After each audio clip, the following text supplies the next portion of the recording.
Bien chers frères et sœurs dans le Seigneur, que la grâce et la faveur de notre Seigneur Jésus descendent et demeurent sur chacun et sur chacune de vous. En ce 30e dimanche du temps ordinaire de l'année liturgique A, nous sommes invités à réfléchir et à méditer sur un terme que nous utilisons souvent, qui est très utilisé dans le monde, dans toute la création, mais qui souvent aussi est le moins connu ou le plus méconnu de tous ces termes. Ce terme, en effet, comme nous le savons, c'est le terme amour. Ce mot si riche, si fort, ce mot si significatif, est pourtant un terme qui est très marchandé, qui est parfois sali, qui est parfois désacralisé. En effet, la question que je pourrais poser ou que je poserai à chacun de nous, c'est de savoir qu'est-ce que je veux dire quand je dis à quelqu'un je t'aime. Qu'est-ce qui est derrière ma tête quand je dis à quelqu'un je t'aime? Quand j'entends un père dire à ses enfants, mes enfants, je vous aime. Quand j'entends un mari dire à sa femme, je t'aime. Quand j'entends un frère dire à sa sœur, je t'aime. Ou un maître à ses élèves, ou un employeur à ses employés. Quand j'entends un pasteur dire à ses brebis, je vous aime, qu'est-ce que cela veut dire? Qu'est-ce que moi-même je veux dire quand je dis je t'aime à une personne, à ma mère, à ma sœur, à ma femme, à mon mari, à mes enfants, à mes parents? Qu'est-ce que je veux dire? Quel est le contenu de ce mot-là? Nous voyons des guerres au nom de l'amour. Nous voyons des gens se tuer au nom de l'amour. Nous voyons des gens se suicider au nom de l'amour. Nous voyons des gens rire, pleurer, tomber malades, tout cela au nom de l'amour. Et la question que nous pouvons nous poser aujourd'hui, c'est qu'est-ce que cela signifie? Et les lectures d'aujourd'hui, je pense, tombent à pic. Les lectures d'aujourd'hui viennent nous donner l'explication de qu'est-ce que signifie l'amour. Quand je dis à quelqu'un je t'aime, qu'est-ce que je veux finalement lui dire? Et je voudrais partager ma petite expérience. Je voudrais partager avec vous, partant des lectures, à la lumière des lectures d'aujourd'hui, ce que moi je pense que cela signifie. C'est que moi je pense qu'on dit lorsqu'on dit je t'aime. C'est que moi je pense que je dis quand je dis à quelqu'un je t'aime. La première chose que je dis quand je dis à quelqu'un je t'aime, c'est que je t'aime de cet amour que j'ai reçu de Dieu. Ça veut dire que le premier élément dans le je t'aime, c'est que je suis en train de donner. Le premier élément, c'est ce don d'un amour que moi-même j'ai reçu. Vous savez, l'on ne peut donner que ce que l'on a soi-même. Et lorsque nous naissons, lorsque nous venons au monde par amour. C'est parce que Dieu nous aime qu'il nous donne la vie. Et cette vie qu'il nous donne, il nous la donne en abondance. Et nous, lorsque nous disons, moi, lorsque je dis je t'aime, si je le dis de moi-même, alors cet amour est limité. Cet amour est égoïste. Cet amour est faible. Cet amour est imparfait. Parce que moi-même, je suis imparfait. Moi-même, je suis une personne qui est limitée. Et donc, tout ce qui vient directement de moi porte les marques de mes limites, porte les marques de mes transgressions, porte les marques de mon égoïsme. Et donc, si c'est cet amour-là que je donne, alors je donne un amour incomplet. Et on est parfois étonné que quelqu'un aime, mais qu'il ne reçoive pas le même amour. Et parfois on se plaint que j'aime telle personne, mais elle n'arrive pas à m'aimer comme moi je l'aime. Mais elle n'arrive pas à m'aimer à la mesure à laquelle moi je l'aime. Mais c'est parce que il faut se demander, est-ce que cette personne porte un amour plus grand, porte cet amour qui est parfait, porte cet amour qui est abondant, porte l'amour de Dieu. Pour aimer d'un amour parfait, pour aimer d'un amour inépuisable, pour aimer d'un amour vrai et sincère, il faut avoir reçu l'amour qui est vrai. Il faut avoir appris l'amour qui est vrai. Il faut avoir puisé à la source du vrai amour, à la source de l'amour infini, à la source de l'amour qui est grand. Et cette source, nous savons, c'est notre Dieu. Dieu est l'amour par excellence. Dieu est l'abondance de l'amour par excellence. Dieu est le donneur, celui qui donne le vrai et l'amour sincère. Et donc, si je veux aimer avec l'amour de Dieu, si je veux aimer abondamment, si je veux aimer sincèrement, je dois d'abord apprendre à aimer Dieu. Je dois aimer de l'amour que j'ai reçu de Dieu. Je dois recevoir l'amour de Dieu, accepter cet amour de Dieu et apprendre à aimer Dieu d'abord. Voilà. Donc quand je dis à quelqu'un je t'aime, c'est-à-dire pour moi chrétien, que cet amour que je te donne, c'est un amour que j'ai reçu. Je ne peux te donner de l'amour que lorsque j'ai reçu de l'amour. Je ne peux te donner de l'amour en abondance que lorsque j'ai reçu de l'amour en abondance.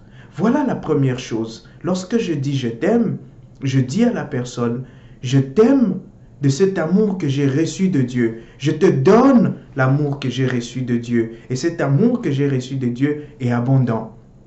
Et lorsqu'on est dans cette perspective, alors on est capable d'aimer sans égoïsme. Alors on est capable d'aimer à l'infini. Alors on est capable d'aimer sans filtre. Alors on est capable d'aimer vraiment. Le deuxième élément, c'est que quand je dis à quelqu'un je t'aime, je veux lui dire que je vois en toi l'image de l'amour de Dieu, que je reconnais en toi l'image et la ressemblance de l'amour de Dieu, que je vois en toi une autre personne qui a reçu l'amour de Dieu, qui est aimée de Dieu. Et lorsque nous pensons à cela, alors nous pouvons nous poser la question de comment est-ce que les personnes sont divisées? Comment est-ce qu'on parle tant de l'amour? Comment est-ce qu'on chante tant l'amour? Comment est-ce qu'on dessine tant l'amour? Comment est-ce qu'on fait des théâtres, beaucoup de théâtres sur l'amour et qui a tant de haine, qui a tant de guerres, qui a tant de divisions, qui a tant de divorces, qui a tant de conflits? Mais c'est parce que en l'autre, parfois on ne voit pas l'image de Dieu. En l'autre, on ne sent pas, on ne voit pas cet amour de Dieu. En l'autre, on ne reconnaît pas l'amour de Dieu. On ne reconnaît pas l'autre comme bénéficiaire de cet amour de Dieu. On ne reconnaît pas l'autre comme ayant reçu à la même manière que moi l'amour de Dieu. On ne reconnaît pas que l'autre vient avec cet amour de Dieu. Et donc, lorsque dans ce sens, je dis à l'autre je t'aime, je lui dis je t'aime parce que tu me sers. Je lui dis je t'aime parce que je peux t'utiliser. Je lui dis je t'aime, tu es comme un objet. En fait, j'aime mon téléphone tant qu'il peut me servir. J'aime mon téléphone tant qu'il est fonctionnel. Mais s'il commence à tomber en panne, alors je vais le jeter. S'il commence à dysfonctionner, alors je l'abandonne, j'achète un autre. Donc j'aime parce que je peux consommer. Et cela n'est pas l'amour de Dieu, parce que l'amour de Dieu est inconditionnel, l'amour de Dieu est infini. Et donc lorsque je vois en l'autre l'objet que j'utilise, lorsque je vois en l'autre un intérêt, une personne qui est là pour me servir, alors ce que je dis à l'autre, c'est que je t'aime parce que je peux te servir, je peux me servir de toi. Je t'aime parce que tu m'es utile. Et donc finalement, c'est je m'aime en toi. Je m'aime parce que je trouve mon plaisir en toi. Ce n'est plus que je l'aime parce que je trouve Dieu en cette personne. Et nous vivons cela chaque jour. Nous vivons cela dans les familles. Nous vivons cela dans nos congrégations. Nous vivons cela dans les couples. Où nous trouvons des personnes qui disent « j'aime ma femme ». Mais le seul jour où cette femme a mal préparé, c'est un motif pour demander par exemple le divorce. Le seul jour où tu as trouvé cette femme avec quelqu'un, c'est le seul motif pour demander le divorce. Le seul jour où cette femme s'est endormie et ne s'est pas réveillée pour t'ouvrir la porte, c'est un motif de divorce. Et vice-versa. Et donc tu dis à ton supérieur, mon supérieur, je l'aime. Parce que chaque jour, il te donne des choses qui te plaisent. Parce que chaque jour, il te donne des missions qui te plaisent. Parce que chaque jour, il fait des choses qui vont avec ce que toi, tu veux. Mais le jour où il ne le fera pas, alors cet amour sera fini. Et donc, du coup, tu l'aimes parce qu'il t'est utile. Non pas parce que tu reconnais en cette personne l'amour de Dieu. Non pas parce que tu reconnais en cette personne les traces de l'infini amour de Dieu. Et donc, lorsque tu n'as pas en toi l'amour de Dieu, lorsque tu n'as pas reçu cet amour de Dieu, lorsque tu n'as pas appris à aimer Dieu, alors tu ne peux pas donner l'amour en abondance. Et si tu ne peux pas donner l'amour en abondance, alors il est difficile pour toi de reconnaître ce même amour dans les autres personnes. Parce que si en moi coule l'amour de Dieu, si j'ai puisé à la source intarissable de l'amour, alors je saurai que ceux qui sont en face de moi, étant créés à l'image et à la ressemblance de Dieu, coule en ces personnes aussi ce même amour, coule en ces personnes aussi ce même sentiment. Et donc, je peux me rapprocher de ces personnes. Et donc, je peux faire confiance à ces personnes. Et donc, je peux donner ma vie pour ces personnes-là.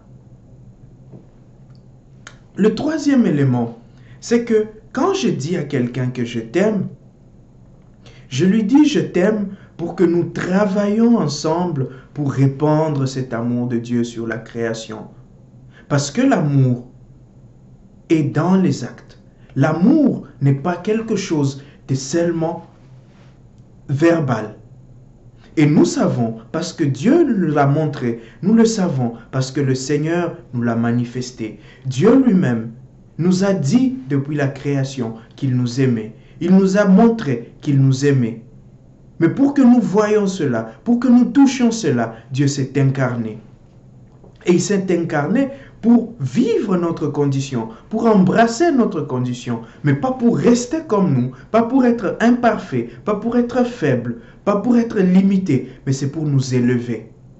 Et donc le troisième élément, quand je dis à quelqu'un je t'aime, ça veut dire je m'incarne en toi pour t'élever. Je m'incarne en toi pour t'élever. Et s'incarner signifie prendre part à la vie de l'autre, être vivant avec l'autre, être en complicité d'amour avec l'autre, vivre en intimité avec l'autre, connaître la personne qui est en face de toi. Partager ses souffrances, partager ses joies, partager ses rires, partager ses pleurs. Voilà ce que Dieu a fait. Quand il nous dit qu'il nous aime, voilà ce qu'il fait. Il nous connaît. Il sait quand nous sommes heureux, il sait quand nous sommes fâchés. Et lorsque je dis à quelqu'un, je t'aime, lorsque je dis à ma femme, je t'aime, ça veut dire je partage ses joies. Je la connais dans le fond. Je sais quand elle est heureuse, je sais quand elle est fâchée. Je sais ce qu'il lui faut, je sais ce qu'elle veut. Quand je dis à mes enfants, je vous aime, ça veut dire que je connais ces enfants. J'anticipe sur leurs idées. Et ces enfants peuvent commencer une phrase et je la finis. Quand je dis à mes amis, je vous aime, c'est-à-dire nous avons quelque chose en commun. Nous partageons quelque chose. Je sais entrer dans la vie de ces amis-là. Et le deuxième élément, c'est pour nous élever. L'amour élève. Un amour qui abaisse. Un amour qui fait souffrir. Un amour qui tue. Un amour qui détruit, ce n'est pas l'amour. Le vrai amour élève. Le vrai amour grandit. Le vrai amour aide chacun à s'exprimer, à être le meilleur de lui-même, à être la meilleure version de sa personne. Le vrai amour, c'est celui qui s'investit pour le bonheur. Et donc, voilà les trois éléments auxquels je pense quand je dis je t'aime. Et à chacun de nous de réfléchir. Aujourd'hui, le Christ nous appelle à réfléchir sur cela, à penser à ce commandement. Parce que c'est avec cet amour-là, c'est en sachant que nous avons reçu de l'amour venant de Dieu, que nous avons été comblés par l'amour de Dieu, que nous avons appris à aimer Dieu, que nous devons donner l'amour que nous avons reçu, que nous devons partager l'amour que nous avons reçu, en reconnaissant dans les autres ce même amour, pour qu'ensemble alors, nous puissions grandir, pour qu'ensemble, nous puissions construire le royaume de Dieu. Que le Seigneur nous donne cette grâce, qu'il nous donne la grâce de vraiment aimer, qu'il nous donne la grâce de découvrir l'amour, qu'il nous donne la grâce de rencontrer l'amour. Qu'il nous donne cette grâce aujourd'hui et tous les jours. Amen.